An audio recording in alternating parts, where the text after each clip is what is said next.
Bonjour, bienvenue aux entrevues Inspirer l'équilibre. Aujourd'hui, je reçois Vanessa Cloutier. Bonjour Vanessa, Allô, ça va bien? ça va bien toi? Oui, super bien. Alors Vanessa, tu es collaboratrice pour Effet PH et tu es aussi éducatrice en milieu service de garde CPE. Oui, Donc, j'aimerais ça que tu te présentes un petit peu et puis que tu nous expliques ton parcours qui t'a amené à avoir un mode de vie plus éco-responsable. OK. Euh, Moi, comme tu viens de dire, je suis éducatrice en CPE. Ça fait quelques années déjà. J'ai toujours adoré les enfants et j'ai toujours adoré aussi la nature. Euh, donc, c'est ça, je suis quelqu'un qui fait des sports à l'extérieur, j'aime. Et quand on aime quelque chose, on aime aussi le protéger. Donc, j'ai toujours voulu faire attention à la nature. Euh, Et c'est sûr qu'en aimant les enfants, on aime ça aussi, qu'il y ait un avenir vert, si on peut dire ça comme ça. Euh, donc, j'ai toujours voulu faire attention, mais pas au même point que maintenant. On dirait que faire attention pour moi dans ce temps-là, c'était plus tu sais, de ne pas jeter mes déchets par terre ou tu sais, des choses comme ça. Et je réalisais pas en fait que quand on le met dans la poubelle, il se ramasse quand même à quelque part d'autre par terre. Donc, ça, j'avais pas encore réalisé ça à ce moment-là. Et je suis tombée enceinte de ma première fille. Et là, il y a eu la décision des couches qu'on allait prendre. C'est là que j'ai commencé à faire plus de recherches. Et là, oh, OK, 300 à 500 ans à se décomposer dans le sol des couches de temps. Ça m'a fait prendre conscience de beaucoup de choses. Euh, donc, à partir de ce moment-là, j'ai regardé aussi les autres choses que j'utilisais, combien de temps ça prenait une fois que c'est parti dans le camion de poubelle. Euh, c'est là qu'il y a eu le déclic pour changer beaucoup de choses, commencer à remplacer le jetable par le réutilisable. C'est sûr que depuis 2 ans, c'est beaucoup plus facile avec les magasins zéro déchet qui ont ouvert partout. Avant, c'était un plus gros défi. Mais ça, on a commencé par des choses simples. Comme j'ai dit, là, il y a eu les couches, les serviettes pour nettoyer les fesses. Euh, on a eu par exemple, les sacs à lait pour l'allaitement. J'ai changé dans ma cuisine, euh, par exemple, enlever le Scott Towel, enlever les pellicules de plastique. C'est ça. Fait que ça a été des petits pas après petits pas, parce que si on essaie de tout changer en même temps, on n'y arrive juste pas. Il y en a trop. Tout à fait. Ouais. Après m'avoir attaqué au zéro déchet, là, j'ai pris conscience qu'il n'y a pas juste la façon qu'on se débarrasse des choses qui est important, il y a aussi comment qu'on en consomme. Euh, on a appris à quel point l'alimentation de viande était problématique à cause qu'on a une suralimentation. C'est sûr. Donc, l'industrie de la viande est quelque chose qui pollue. On a décidé, ça fait environ 3 ans, d'arrêter d'en acheter. Euh, Au début, c'était difficile. Donc, qu'est-ce qu'on s'est dit, c'est qu'on allait, en fait, si on allait au restaurant, on allait en prendre quand même si on en voulait. On n'était pas obligé, mais on se le permettait. Mais on n'en achetait plus pour la maison. Donc, il y a ça qu'on a fait comme gros changement. Euh, Sinon, c'est ça. Ça a été des, des, des excuse-moi, des petits pas un à la fois. Par exemple, on prenait beaucoup d'amandes. On a su que les amandes, c'est vraiment problématique pour les abeilles. Parce que les ruches sont toutes en Californie, ils doivent importer des ruches d'ici pour les amandiers. Et il y a beaucoup d'abeilles qui meurent dans le transport. Donc, on va changer, on va manger d'autres choses que des amandes. Euh, Fait que tu as fait vraiment beaucoup de recherches oui, pour oui, beaucoup vraiment de recherches. comprendre, euh, pour faire tes changements, en fait. Tu as fait vraiment beaucoup de recherches pour savoir, ben, telle action, c'est quoi l'impact qu'elle a. Oui, c'est drôle parce qu'il y a quelqu'un qui m'a dit l'année passée, je suis arrivée avec mes mouchoirs lavables. Puis la personne m'a dit, ah, mais tu sais, maintenant on a le compost. Tu sais, c'est pas grave, là, si tu prends des mouchoirs jetables. Puis là, tu sais, j'ai trouvé ça drôle parce qu'il y a beaucoup de monde, tu sais, qui m'ont dit ça. Mais là, j'ai expliqué qu'avant que le mouchoir soit là dans mes mains, il a quand même fallu aller chercher une ressource. Il a fallu la transporter, la transformer, l'emballer, la retransporter. C'est juste que le mouchoir il soit là en ce moment, il y a déjà un coût. Tu sais, ça l'a déjà fait mal à quelque part. Fait en prenant du lavable, ben, ça vient de régler le problème. Puis la personne n'avait jamais vu ça comme ça avant, puis je comprends parce que moi aussi, si on recule de quelques années, je ne voyais pas du tout ça comme ça. Ouais. Non, parce que quand on fait juste regarder ce qu'on a devant nous, Mhm. c'est difficile de comprendre d'où ce qui vient, mais de faire justement les recherches pour dire d'où ça vient, c'est quoi le processus. C'est là Oui, qu'on se rend compte du plus grand changement qu'on a à faire, tu sais. ouais. Et justement, comme tu disais, ben, c'est à l'achat, en fait, que notre plus gros impact est là. Oui, Tu as suivi des formations oui. c'est quoi les formations que tu as suivies, puis pourquoi tu as choisi ces formations-là? Euh, j'ai fait une formation en design de bâtiments écologiques avec Solutionera. Ça fait environ 3 ans. Euh, cette formation-là, elle nous apprend comment construire ou rénover une maison pour qu'elle soit solaire passive. Donc, que juste son emplacement, le soleil, les matériaux qu'il y a dedans, on ait vraiment moins besoin de chauffage ou de climatisation. On apprend comment être plus autonome en nourriture, en eau et en électricité. Et j'ai fait cette formation-là parce que j'aimerais vraiment plus tard avoir ma maison plus dans la nature et être, être plus autonome. Et il n'y a rien de plus beau pour la planète que de juste aller dans sa serre, chercher sa nourriture. C'est bio, c'est local. C'est difficile d'être plus Oh, local que ça, là. oui, c'est ça. C'est ça. Ça, j'aimerais vraiment ça. Parce que donc, ce que je comprends, ça fait à peu près 3 ans que tu as eu le déclic. Ouais. Avant, tu avais déjà une partie de toi qui faisait attention, mais il y a 3 ans, tu as vraiment eu le déclic, puis là, tu as voulu en savoir plus. Oui. Mais c'est quoi qui a créé ce déclic-là? Est-ce que c'est la naissance de ta fille ou c'est autre chose? En fait, il y a eu l'annonce, quand ils ont fait l'annonce sur le 1,5 degré qu'il ne fallait pas dépasser, que là, j'ai eu un petit peu peur. Là, j'ai vraiment pris conscience de où est-ce qu'on s'en allait et du virement qu'il fallait faire. Euh, c'est sûr qu'au début, comme j'ai dit, j'ai eu peur. J'ai pas super bien réagi dans le sens que là, j'ai voulu changer les choses beaucoup plus vite, mais j'ai aussi voulu que les gens autour de moi changent plus vite. Et je m'y prenais pas du tout de la bonne façon parce que là, eux, ils me voyaient tout le temps comme stressée. Tu sais, ils n'avaient pas envie de se sentir comme moi, c'est sûr. Tu sais. Et avec le temps, euh, ben, je me suis calmée. J'ai continué de faire mes étapes une à la fois, mais j'ai aussi recommencé à être vraiment bien là-dedans parce que c'est un processus qui m'apporte vraiment beaucoup de bien-être en dedans. Et là, les gens ont commencé à voir ça. Et là, on en a plus parlé euh, dans une ambiance positive. Et c'est là que j'ai beaucoup commencé à les inspirer plutôt que de leur faire peur et que le changement s'est fait. Là. J'ai vraiment l'impression que les gens autour de moi embarquent. Et c'est vraiment mieux comme ça. Tantôt, tu disais que tu t'es pas pris de la bonne façon. C'est quoi qui a changé? Qu'est-ce qui a fait que tu as passé de leur faire peur à les inspirer?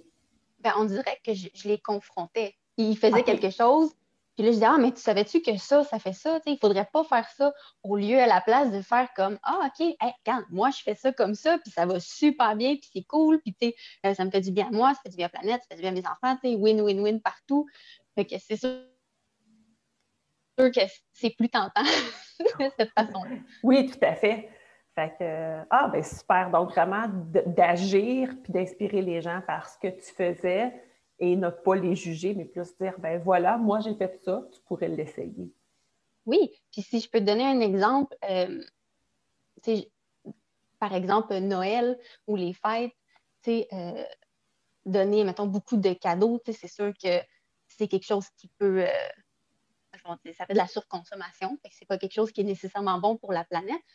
Et nous, qu'est-ce qu'on fait depuis 1 an ou 2, je suis pas certaine. On a commencé tranquillement, mais l'année passée, ça a vraiment été ça. On donnait des activités. Donc, toute l'année, là, c'est sûr qu'avec le COVID, c'est un peu plus compliqué, mais sinon, toute l'année, on avait des billets pour aller dans des musées, centres des sciences, euh, limite, un peu partout. Puis ça me faisait passer plein de temps avec les enfants. Ma fille, son cadeau préféré, ça a été 12 billets. Je les ai faits à la main, là. Des billets marqués 30 minutes le jeu que tu veux. Ce soir, on mange le dessert avant le souper. Ou on se fait une cabane dans le salon, on dort dedans. Puis elle les prenait quand elle voulait. Puis ça a été son cadeau préféré. Mais ça, c'est plus juste une question de hey, on se prive parce que ça fait mal à la planète. Là. Non, non, non, là, on a du fun. Puis en fait, c'est encore mieux que de recevoir quelque chose de matériel. Là. On est dans d'autres choses de vraiment plus concret que oui, on est vraiment bien là-dedans. Le cadeau reste longtemps parce que tu le reçois, tu es content, puis quand tu le fais, tu es content. Mm-hmm. Et là, ta fille, elle a quel âge? 3 4 ans? ans. 4 ans, OK. Donc, et là, tu en as 2 autres. Oui, c'est ça. J'ai une fille de 2 ans et un bébé de 3 mois. Et comment ça se passe, justement, cette transition-là avec les enfants puis avec ton conjoint? Avec les enfants, ça se passe très, très bien. Ma fille, l'année passée, quand elle avait 3 ans, on avait eu des discussions. En fait, au CPE où je travaille, à chaque année pour le Jour de la Terre, je fais un atelier avec les enfants. Et dans le fond, on leur parle un peu de c'est quoi la planète Terre, qu'est-ce qu'elle nous donne et comment lui faire attention. On parle un peu des déchets, les choses qu'on peut réutiliser, les choses qu'on met au compost, au recyclage. Et j'avais pratiqué cet atelier avec elle. Et elle, ça lui a vraiment fait un déclic. À partir de ce moment-là, elle a commencé à refuser toutes les choses qu'on lui donnait. Donc, des bonbons emballés, des petits ballons à la caisse de l'épicerie. Donc, elle, ça s'est vraiment bien fait. Puis moi aussi, j'avais commencé à refuser pratiquement tout parce que c'est juste beaucoup plus facile quand on refuse. Oui, donc c'est ça, ça s'est vraiment bien passé avec elle, même qu'elle m'a étonnée vraiment souvent comment est-ce que elle disait non, puis c'était correct. Elle n'avait pas l'air de le regretter après. C'est sûr que les autres enfants, ils grandissent là-dedans. Donc, C'est ils ont juste ça pas. qu'ils connaissent. Oui, c'est ça, il n'y a aucune adaptation pour eux. Puis nous, ben, avec mon conjoint, ça a été de se parler, parce que c'est sûr que quand ça fait des années qu'on est habitué à quelque chose, ben, il y a des choses qui sont plus difficiles à mettre une croix dessus. Donc, c'est de se parler, puis de voir où on est rendu, étape par étape. Fait que ça a quand même bien été avec ta famille immédiate. Ta Oui. famille, la famille élargie, elle a réagi comment à votre, mettons, façon de vouloir fêter Noël autrement? Est-ce que ça l'a embarqué plus facilement ou il y a eu des réticences? Ça dépend lesquels. OK. Il y en a il y en a qui ont vraiment bien embarqué, même que, tu sais, comme par exemple, ils donnaient aussi des activités, mais à faire avec eux. Fait que là, c'est vraiment cool. Tu sais, après ça, ils allaient passer une fin de semaine là-bas, ils s'en allaient à des places. Tu sais. Ça l'a vraiment bien embarqué. Sinon, il y en avait qui tenaient vraiment. On dirait qu'ils avaient peur que l'enfant soit déçu de recevoir juste un certificat cadeau. Tu sais. Donc, ils voulaient absolument donner quelque chose de matériel. Mais c'est là qu'on peut s'entendre. Tu sais, ma fille a besoin de nouveaux patins. Est-ce que ça te dérange d'aller dans le usager parce que nous, on aime ça, encourager le usager. Puis de lui acheter des patins, on en a besoin de toute façon. Fait qu'on s'arrange comme ça. Et comme ça, eux, ils sont contents, ils donnent quelque chose de matériel. C'est ça. Ils ont l'impression que l'enfant va être plus content. Puis eux, ils sont bien là-dedans. Puis ben, nous, on est correct aussi parce qu'on ne trouve pas que c'est de la surconsommation. Non, parce que c'est quelque chose qu'ils ont besoin de toute façon, que tu aurais Ouais, acheté, puis c'est ça, ça rend tout le monde content finalement. c'est ça. Fait que quand même, relativement, ça s'est bien pris dans ton entourage. Oui, Ce qui est très facilitant parce que sinon, ça peut être confrontant, mais quand tout le monde embarque, puis oui. Mais en fait, j'imagine. tu vois, Oui, vas-y. oui, attends, je vais juste raconter une Oui, petite oui. anecdote parce que Noël passé, comme j'ai dit, ma fille refusait tout ce qui était emballé. Puis nous, d'un côté de la famille, c'est tout dans des baluchons, les cadeaux qui s'échangent. Tandis que de l'autre côté de la famille, on n'est pas encore rendu là. Et il y a quelqu'un qui a emmené justement un cadeau emballé à ma fille qui avait 3 ans et elle ne voulait pas son cadeau. Ah, c'était vraiment drôle parce que la personne était comme, mais oui, mais c'est à toi, je te le donne. Non, c'est emballé, j'en veux pas. C'est que c'est drôle. On a fini par faire comme, Alice, prends-le, on va garder le papier, on va faire un bricolage avec, comme ça on va pas le jeter. Mais là, la personne a compris que t'en veux plus des cadeaux emballés. Ben, c'est ça que j'allais dire. J'imagine que le fait que ta fille réagisse positivement, parce que ce que je comprends, ça ne lui crée aucune anxiété, c'est pas négatif pour elle, c'est vraiment juste sa façon de vivre. Donc, j'imagine que de voir les autres, les adultes la voir comme ça, font, ben là, ce qu'on veut, c'est lui faire plaisir, donc on ne va pas la décevoir, tu sais. Ouais. Fait que ça doit aider énormément que ça vienne vraiment d'elle. Oui, Fait que c'est oui, vraiment vraiment. ancré en elle. Et tu es belle-mère d'une plus grande fille. Oui. Comment ça s'est passé avec elle? Ça s'est bien passé. Euh, c'est sûr que pour elle, c'est plus compliqué parce qu'elle vit dans deux maisons où c'est pas du tout pareil. Si moi je dis, ah non, c'est mieux de faire ça comme ça parce que ça fait des déchets, puis par exemple, de l'autre côté, ben, eux, c'est pas grave. C'est sûr que grandir là-dedans, ça peut être plus contradictoire, mais les moments où elle est ici, ça s'est vraiment, vraiment bien passé. Oui. Puis C'est même elle, elle apportait des idées des fois, et tout pour ce qui est de Noël ou des autres fêtes, elle embarquait à 100% dans les choix plus éco-responsables. fait que c'est ça, elle aime ça quand même, puis elle embarque, puis j'imagine que vous lui offrez à elle aussi des activités comme cadeau. Oui, tout à fait. Elle est allée faire des jeux d'évasion avec ma famille, elle est allée faire de l'escalade, elle est allée faire comment ça s'appelle, le chose de chute libre à Laval, là. Voltige, quelque chose comme ça. Là. Ouais, quelque chose Ouais. comme ça. En tout cas, pour faire comme si on était en chute libre Oui. de parachute, là, c'est ça. Elle a eu plein d'activités comme ça. Elle a Elle a quel âge? 13 ans. 13 ans? Ouais. Donc, c'est ça. Donc, même à cet âge-là, c'est possible de donner des activités super Ben cool oui, qu'ils vont apprécier. vraiment. Je vais changer de sujet. Je vais aller vers l'autosuffisance. Oui, Donc, je sais que tu as commencé à te faire un jardin intérieur au printemps. oui, oui. Puis, je pense que tu as vraiment trippé à faire ça. J'ai vraiment trippé, oui. Donc, puis en fait, tu m'as inspirée. Moi, j'ai commencé là, à l'automne, j'ai commencé à m'équiper pour en faire un. Donc, comment ça s'est Cool. passé? Comment ça se passe maintenant? Est-ce que c'est plus difficile que tu pensais? Est-ce que c'est plus concluant que tu pensais? C'est quoi, justement, encore là, le processus qui t'a amené à ça? Euh, le processus, en fait, c'est encore dans l'idée d'être plus autonome plus tard. Et j'ai pas envie de commencer tous mes tests quand je vais avoir ma maison, donc je veux commencer maintenant. Il y a aussi la partie d'avoir des choses en hiver. Tu sais, par exemple, moi, j'adore les épinards. C'est tout emballé euh, à l'épicerie. Donc, si je suis capable d'en faire pousser moi-même dans mon sous-sol à longueur d'année, euh, ben là, je suis vraiment contente. Et oui, il y a eu des choses qui se sont vraiment bien passées. J'étais étonnée de voir comment ça poussait vite quand j'ai commencé ça. J'ai des plants qui sont devenus vraiment grands. Et il y a d'autres choses qui s'est moins bien passé. Par exemple, mes tomates, les plants sont devenus immenses, mais ils n'ont pas fait de tomates tant que je ne les ai pas sortis dehors. Là, OK. quand il commence à faire chaud, je les ai sortis, plein de tomates, mais en dedans, ça n'avait pas fonctionné. Euh, c'est ça, j'ai encore des recherches à faire. Là, c'est sûr que, comme je viens de dire, j'ai un petit bébé de 3 mois. En plus, il y a eu le COVID. On a été assez occupés avec les enfants. Je fais une formation en permaculture aussi.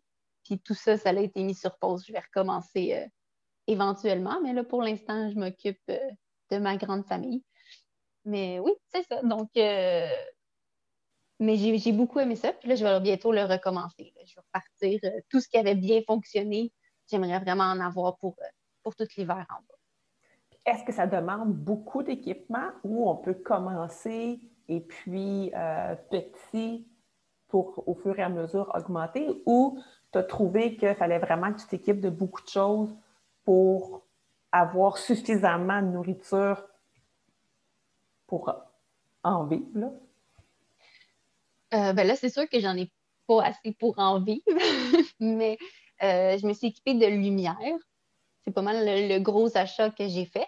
Sinon, j'ai pris une ancienne étagère que j'ai modifiée pour que ce soit la bonne distance entre les lumières et les plantes. puis j'ai fait de la récupération. Moi, j'achète déjà des choses dans des serres pour mon jardin l'été. Donc, tous les petits plats que j'avais, je les ai gardés pour faire ça en bas. Sinon, pour mes semis, ben, c'est des boîtes d'œufs. J'ai parti ça là-dedans. J'ai essayé l'année passée de faire ma laitue, mes épinards dans des boîtes de clémentine, ce qui semblait une bonne idée au départ, mais finalement, les boîtes ont commencé à pourrir, donc je ne le conseille pas à personne. C'est pas là-dedans que je vais le faire cette année. Ouais. Non, fait que juste les lumières pour m'équiper. OK. Et mettons que quelqu'un veut commencer, c'est quoi, quel aliment tu lui conseilles pour faire comme c'est facile, tu vas être encouragé à continuer? De la laitue et OK. des épinards. C'est le plus basique, là, oui. OK. Fait que ça n'a pas marché dans les caisses parce que ça pourrissait, mais le reste, ça a quand même fonctionné. Oui, ben, j'ai eu le temps d'en récolter 2 fois avant que les caisses commencent à pourrir. OK. C'est ça, c'est juste que quand on coupe, ça repousse. Là, je ne pouvais plus. C'était OK. rendu pourri en dessous. Mais j'ai coupé 2 fois avant que ça pourrisse. Et c'est quoi ton plus gros échec que tu as eu? Parce que les tomates, ça n'est pas un, puisque rendu dehors, ça a fonctionné. Est-ce qu'il y a Ouais. vraiment quelque chose que tu as fait comme oh, je ne le referai plus jamais ou il va falloir vraiment que je m'en renseigne encore plus pour en faire? Euh, ben, pas un échec à ce point. Non, c'est sûr que j'avais fait des cocombes, des zucchinis. Ah, les zucchinis. Les zucchinis, mon plat était définitivement pas assez gros pour mes racines. OK. Ouais, ça l'a pas très bien marché. Non. Et pour ça, j'avais pris des gros plats, mais non, ça a l'air qu'il fallait que ce soit plus gros que ça. OK. Donc, difficile à faire à l'intérieur, à moins d'avoir une vraie serre pour ça, là. Oui, exactement. OK. Et là, ce que je comprends, c'est que tu vas continuer, tu vas te perfectionner dans le Oui, but d'avoir ta serre, ben, tu ta maison, là. oui, c'est ça. Et là, c'est sûr que les choses qui ne marchent pas, je vais aller chercher plus d'informations. Euh, je veux tenir un journal. J'en avais commencé un en automne. C'est ça. Quand l'été est arrivé avec le bébé, plus de journal, mais j'aimerais ça recommencer. Euh, dans tout le processus que tu as fait, donc même avant, il y a 3 ans, là, dans le fait que tu étais un peu consciente et tout, qu'est-ce que tu trouves qui a été le plus facile pour toi à faire comme changement? Le plus facile, je pense que ça a été juste de changer les choses pour du zéro déchet. C'est vraiment quelque chose que j'ai trouvé de facile à faire. Ouais. Puis là, toi, tu n'habites pas en ville, tu habites plus en banlieue. Donc, même en banlieue, tu trouvais que c'était quand même relativement facile. Il y a 3, 4, 5 ans, ou c'est vraiment plus maintenant vu que c'est devenu démocratique? Ben, avant, il y avait beaucoup moins de magasins. Par contre, c'est un peu dire, on trouvait beaucoup de choses sur Amazon, ce qui n'est pas nécessairement ce que j'encourage le plus. Mais dans ce temps-là, il y avait pas de magasin. Je me rappelle, la première fois que j'ai voulu aller chercher du zéro déchet, il a fallu que je me rende à Montréal, à l'épicerie locaux. C'est sûr que ça fait du gaz. Tu sais, c'est pas nécessairement ce qu'il y avait de mieux. Mais il y a beaucoup de choses zéro déchet que j'ai trouvées par Amazon que maintenant, on peut trouver, on peut trouver vraiment partout. Facilement, localement, là, produit même ici. Là. Fait Oui, que, c'est ça. Puis il y a des choses aussi qu'on peut faire. Tu sais, par exemple, à un moment donné, je me suis rendu compte que tu sais, j'avais fini mon déodorant. Puis j'étais comme, ah, ça aussi, c'est un déchet. Qu'est-ce que je fais? Puis là, hop, on peut faire nos déodorants. OK, cool. Fait que là, j'ai commencé à le faire. Puis ça fait vraiment longtemps. Ça doit faire au moins 4 ans. Puis on les fait encore. On les aime plus que ceux, que ceux de la pharmacie. et c'est économique. Vraiment. Fait Oui, que, oui. Oui, oui. Mais là, j'ai commencé à faire ma crème solaire, mon baume à lèvres. Oui, oui. C'est vraiment économique. fait que c'est ça. Fait que, tu sais, le gain, surtout avec une famille de 3, 4 enfants, le Mhm. gain écologique est là, mais le gain économique fait aussi une belle différence. Donc, Ben oui. Ben oui. et si tu avais un conseil à donner aux gens, donc ce serait les gens qui veulent changer une habitude de vie, qui sont, peu importe où ils sont rendus, ce serait quoi le conseil que tu leur donnerais pour avoir un mode de vie plus éco-responsable? Ben, je pense que ça serait vraiment d'y aller étape par étape et qu'ils soient à l'aise. Parce qu'en y allant trop vite, Je pense qu'ils vont décrocher. Le but, c'est pas de se sentir attaché dans ce processus-là, c'est juste d'être bien. Donc, c'est ça, d'y aller étape par étape, c'est le qui est le plus facile. Puis s'ils sont en couple, en famille, ben, c'est aussi de se parler puis de se respecter chacun là-dedans. Je pense que c'est la meilleure façon de réussir. Excellent. De ne pas forcer les gens. Non. Parce que de toute façon, ça les rebute plus que ça les qui veulent écouter. Fait que... Vanessa, merci beaucoup. Tu as un parcours vraiment inspirant. C'est vraiment trippant de t'entendre parler de ton parcours, de ta famille, de comment tu vis ça avec ta gang. Parce que pour les gens, des fois, quand ils ont des enfants, ça peut sembler plus difficile. Mais toi, ça a l'air tellement naturel. Donc, merci d'inspirer plein de gens comme ça. De rien. Et merci de collaborer à Effet PH avec tes belles histoires et tes belles inspirations. Merci. Donc, à bientôt et on se revoit bientôt pour d'autres entrevues. Parfait. Bye bye. Bye bye.